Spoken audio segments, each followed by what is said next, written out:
Hey guys, so in today's video, I am going to respond to a comment that was left on my video titled, "Which is better, CNA or phlebotomy?" So this comment says, "Hi, I'm wondering as a phlebotomist, can I apply for a medical assistant position?" So I think it's going to depend on the facility that you want to apply for. There are certain facilities that require you to have a medical assistant certification, but there are also facilities that really don't have a preference.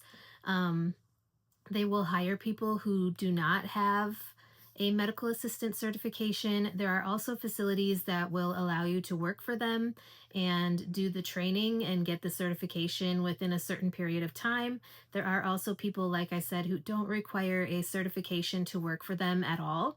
Um, and I think that it does make you a good job candidate, especially if phlebotomy is something that will be used within your daily job duties. There are certain medical assistant positions where you don't do phlebotomy as part of your daily job responsibilities, but there are some where phlebotomy is something that you would be required to do. Um, with phlebotomy, you're focused in your training more on the actual phlebotomy tasks. So it does contain different things to be a medical assistant. Sorry, I couldn't think of the word there. So just know that there will be things that you will have to learn, but if you are working for a good facility, they will be able to take the time to train you on those things. I think if you are looking to apply for a medical assistant position, then you should definitely look into those things, look into what things you would be required to do. Make sure to let them know through the interview process that you do not have a certification, um, but you are a quick learner. Things like that will definitely help. I do think that there are a lot of facilities right now who are giving people more leniency or leeway to work for them and get their certifications later, or even will pay or do a reimbursement type thing to get your certification to be able to work for them in the future as a certified medical assistant. So on the one hand, I want to say yes, you can, but again, it's going to depend on the facility or provider that you work for, if it's like a private practice type thing. So just keep that in mind because that can definitely change someone's mind on whether or not they might want to apply for positions like that. I do also want to say, um, that it will help you, like I said, if you are someone who is a quick learner, or if you look into what types of things a medical assistant does on a day to day basis. And I do definitely think that if you feel like you have the skills to be able to do the job responsibilities, then you should be totally fine as long as you look and it doesn't require you to have a certification.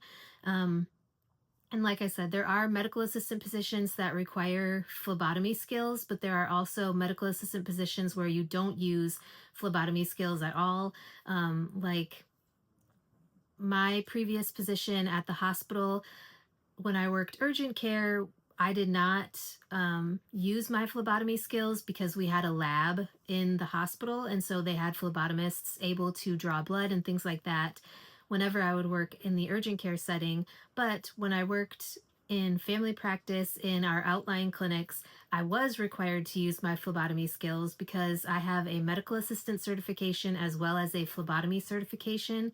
I did not need the phlebotomy certification to work at that hospital, but it was definitely a needed skill. And that hospital is now doing a training program.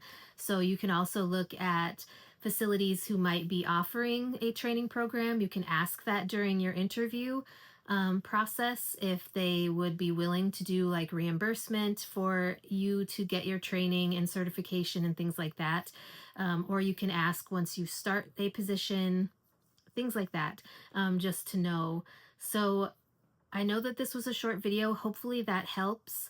Um, I would say if it's something that you really want to do, go for it. Just make sure that when you're looking at job descriptions and things like that to apply, make sure that you are looking to see if they require. Um, if in a job listing it says preferred, go for it. If it says required, just make sure that you know that, because a lot of them will look over someone who does not have a certification. Because if they say that it is required for you to have a medical assistant certification and you don't have that, then that would kind of X you out of the running, unless you're like the only person that applies, which in healthcare positions in the current economy and job market, there are a ton of people who are applying for the same positions. So just keep that in mind. Again, hopefully this helped. And if you guys have any questions or comments or any other topics you would like to have me talk about on my channel in the future, let me know. Again, hopefully this was helpful, and I will talk to you guys in my next video.